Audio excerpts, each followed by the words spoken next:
Toto je Donbas, mesto Kramatorsk. Dnes však chcem hovoriť o Slovensku a o tom, čo sa môžeme naučiť od Ukrajiny, aby sme neskončili rovnako.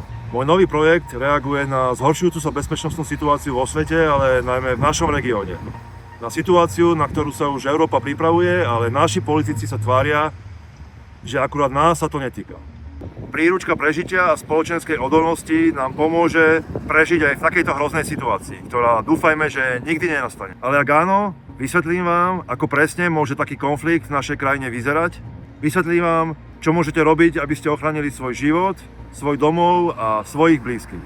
Ešte dôležitejšie je však porozumieť to, čo môžeme robiť ako celá spoločnosť, aby sme si pomáhali prežiť, aby sme boli silnejší a schopnejší vydržať akúkoľvek krízu.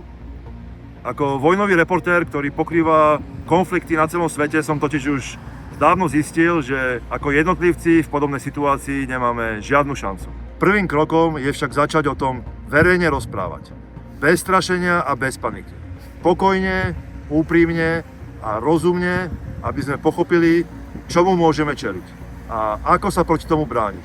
My, bežní ľudia, civilisti, bez tankov a bez zbraní.